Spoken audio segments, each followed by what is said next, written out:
Thanks for coming.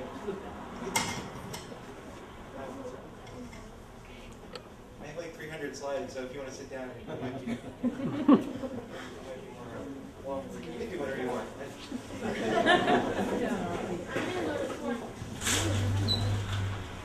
The thing I always liked about graffiti is how it's just the everyday person can go out and do it and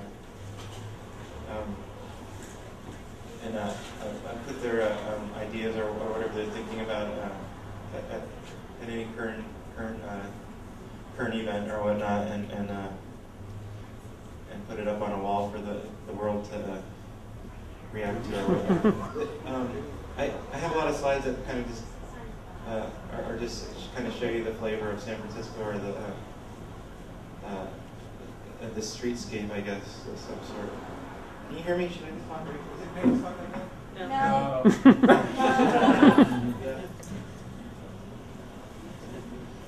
Okay. Can you read that? The tag? Yeah. Wait, the tag I think says hacker. Hacker1. FK. I think FK is Frisco Kings or something. But that's good. Just if you have questions, just yell them out. Is that guy okay?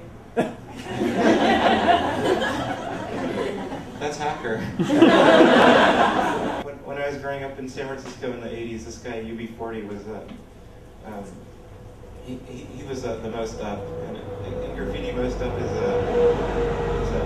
it's literally that. It's just everywhere you go, you see his tag and his or her tag or whoever's tag it is, and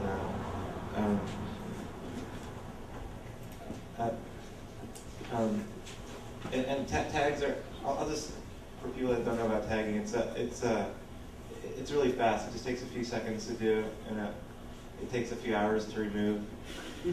And it's one of the most annoying aspects of graffiti, and that still like kind of grinds against the public and city councils and whatnot. And I'm really into it still for some reason. Oh, and another thing about UB40, he did the graffiti no-no where you just take a band name and write it, or UB40 as a band. But he went beyond the band though, because he had it everywhere. There was this there was these other graffiti guys. They wrote Saint and Noid, and they were really into Volkswagens. They were like Filipino kids, and they bought a Carmen Ghia, and like one of the windows didn't work on it, and they were taking apart the inner working of the door, and there was a UB40 tag inside of it. This is serious. I'm not joking.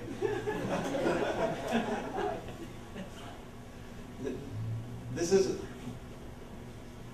I like showing this a lot because people think a lot of graffiti is usually done by minorities and or what the media portrays as just black kids or rap, or and nothing could be further than the truth. It's almost, I'd say a good portion, probably like 75% of graffiti is done by middle-class white kids, even upper middle class. I'm serious. It's a well-known fact within the graffiti world, but like as the media portrays it, they would never let you know that it's their own kids. And this is Louis. Okay, I have a story about Louis. I never met him, and then I was in New York, and I wrote Abort Bush like one time on a construction thing, and I got caught. It was like during the Republican convention or something. Really bad decision choice on my part. But I had to go to court and whatnot when I was there, and then I was in court, and this guy walks up and goes, "Barry, yo, twist, Barry, it's Louis." And I was like, "Louis, I love your work." I go, "What are you doing here?" He goes, "Graffiti. I'm here for graffiti." And so that's where we met. This thing's great. This is MQ. This started out as an MQ tag. Like one week there was just an MQ tag there, and then there was like the next week was an MQ throw up, like a regular size one, and then like 2 weeks later, it just like morphed into this big old thing. But I like MQ. I know that there's a lot of beef with like all these different writers and stuff. Like beef is when people fight amongst each other. But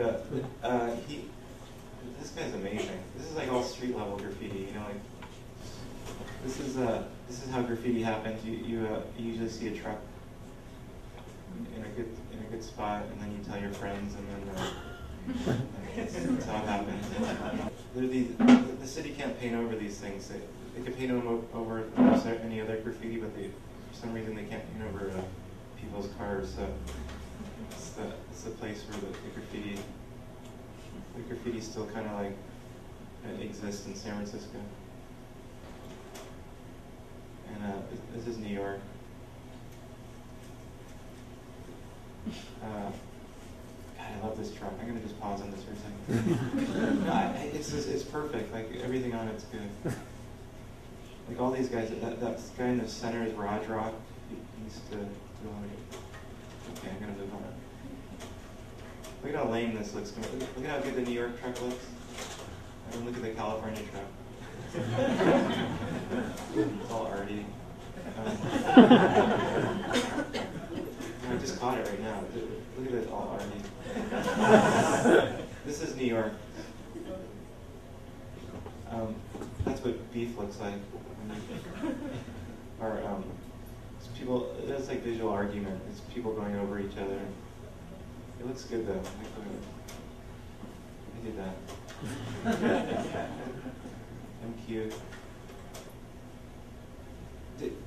This is that kid Ty. He was shot when he was shot dead. When he was I think he was only 18. He was climbing this fire escape to and he really lived the graffiti dream. He was so into graffiti, and he was climbing this fire escape to do this rooftop, and this ex-Vietnam vet had a freak out and thought someone was like coming into his space, and then so he got shot. And he yeah. But Did he die? Yeah, he's dead. He's no longer with us. But there's a lot of these kids in graffiti. I think that's why they gravitate towards graffiti. They come in like full bore, and then they just. I love it, but it's sad though too. You know, you see them come in full bore and just love. They just go for it, and they get caught up into it, and then and the next thing you know, they're no longer with us, and then there's the graffiti's everywhere still. But he was awesome, yeah.